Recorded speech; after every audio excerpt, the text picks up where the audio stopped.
Wicked Witch of Wynyard. How I've been waiting to get to this. We're on Saturday the 23rd of the 9th, 2023. We are getting ready to leave Strahan. We have no idea where we're going, and that's a fact. We'll head up on the way to the northwest corner in any case.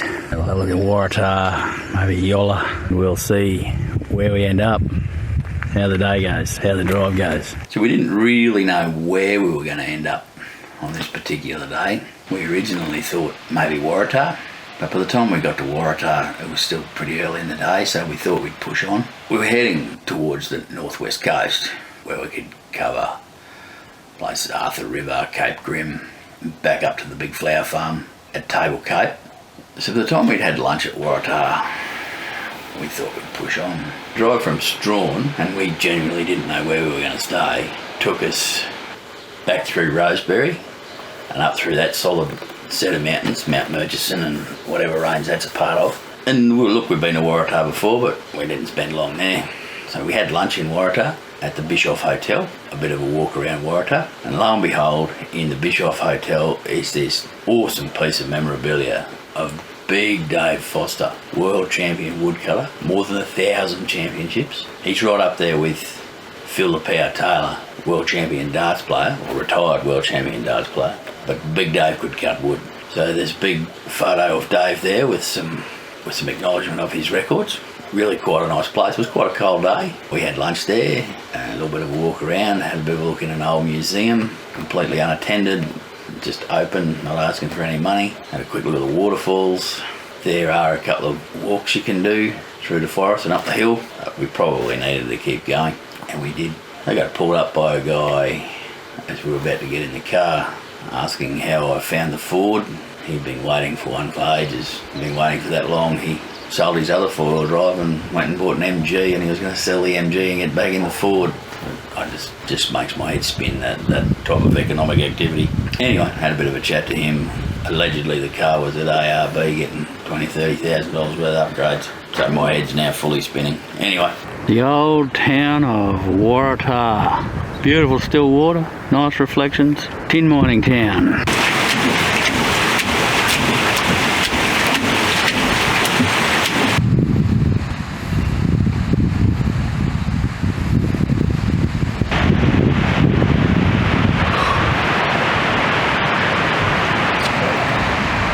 Apparently they don't want you leaping to your death at the waterfall.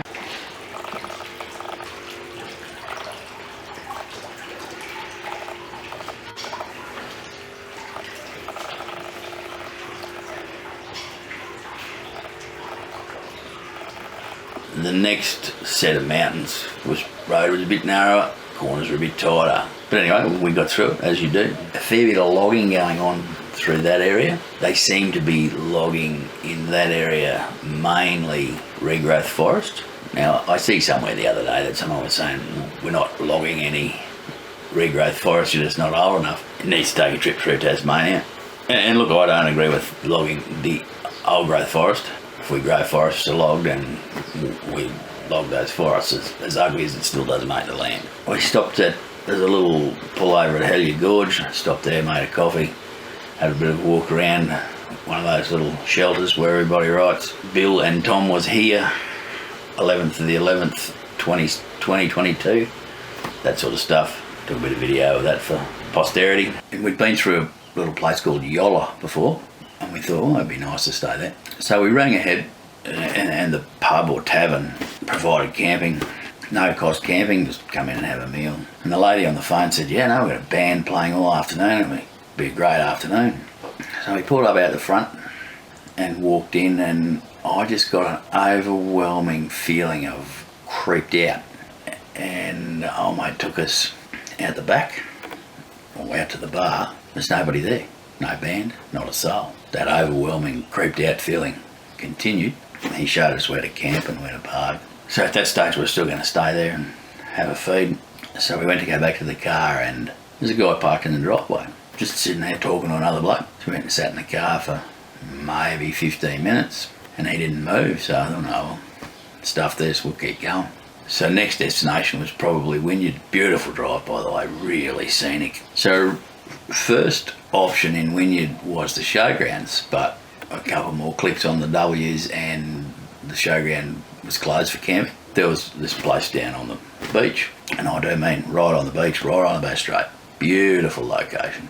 So we rolled on into the outside car park of the Beach Retreat Tourist Park in Wynyard, and we walked in from there, where we were confronted by a rather angry lady, and we asked if we could stay the night, and she into us about, you know, I got to make all my money in 3 months. You people, it's your fault. All you want to do is free camp. I've got to do all the work. And hang on, I'm here offering to pay, and you don't really want the money. So when do you open? I'll have to be open on the 1st of October for the Tulip Festival. I said, oh, well, we wanted to go to that so we could come back. Well, I don't know if I will be open on the 1st of October. We're going broke, you know. Because of people like you wanting to free camp all the time, that we're going broke. Let's get out of here. By the end of the conversation, I decided that she was just permanently angry, and permanently angry at life and whatever set of cards she thought she'd been dealt. But she certainly was quite unpleasant, and from the reviews that I've read, the husband was equally unpleasant. You know, she banged on about having to clean the facilities. Well, don't open the facilities.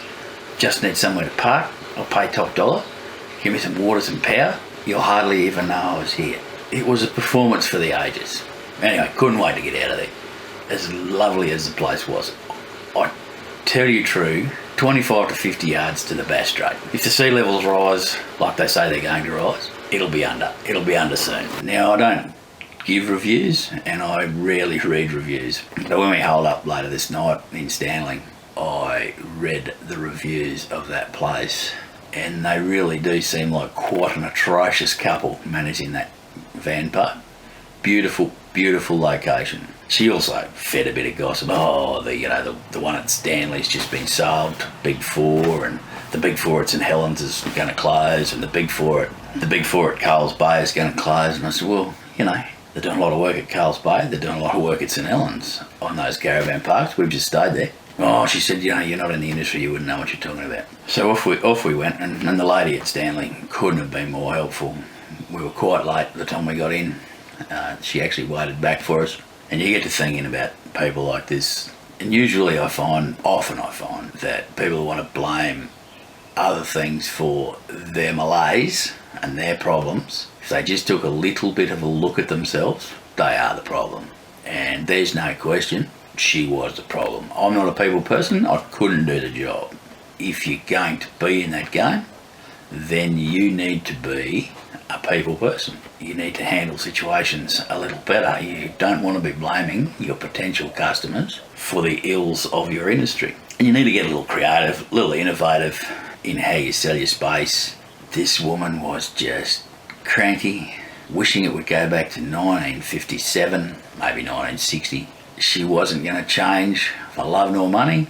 In fact, at the end of the conversation, she said, oh, we're going to sell up. Well, it's fine, it's none of my business. And I would also warrant that she would have been a big reason that there's now no camping at the Wynyard Showgrounds, because people like this get very vocal and complain a lot and are very anti any low-cost camping. I didn't care. Low cost, high cost, we floated between $0 to $52 a night. No skin off our nose one way or the other. What we actually do is find a base and radiate out from that base. Now, Wynyard wasn't going to be a base, it was going to be a one-nighter as we moved on to Smithton. But even so, she could have had $50, $55, $60 of my money. And I can't get over just the beautiful location. It was just outstanding. And I can't get over the fact that she was closed. And there were a few hanging around. There were a few in Smithton, and there were a few in Stanley. And I just don't get why you're not trying to cash in a little bit, rather than just sit and wallow in self-pity and feel sorry for yourself. Deserves all she gets. She ride a broomstick right on out of the place. I actually asked at other places that we stayed at, what's the go with this woman at Wynyard? Oh, her. Yeah, we've heard about her. So, bad reputation is moving through the industry rather quickly. If you're interested, just have a read of the reviews on TripAdvisor, I think. One of them is downright creepy. Downright creepy. Off we went. So after Wynyard, we moved on to Stanley. And while Big Fours aren't my favourite place, or any of those big group van parks aren't my favourite place, they provide a service, but sometimes you need to use them. And the lady at the Big Four couldn't have been helpful enough. So we bunked down there for the night, had a bit of a walk around. There was really quite an interesting sunset actually in Stanley, and tried to photograph that without a tripod, which never really works out well. But anyway, one was tired, a couple of dolphins out in the water, dairy farming family for their night out. We're cooking a few sausages on a barbecue, trying to catch a fish. I reckon if they were going to wait for what they caught, they probably wouldn't eat for a few days. But anyway, they're having fun. A bit of a quick walk around Stanley, and as always for me, an early night. So the next part is Smithton. We spent 5 nights in Smithton. Smithton's a great base. Complete contrast in Wicked Witch from Wynyard to, I can't even remember his name. He stays away from it, but great place to stay. The gentleman couldn't be helpful enough. Big roomy sites, and just a great base for probably all the way down to the Pyman River, certainly down to Arthur River, Cooter Rocks. Great place for the Tarkon drive out to Cape Grim. So 4 or 5 more busy days, but they're all busy when we travel. That was a good stint. Angry seagulls cause the fishermen are leaving. Have a listen to them.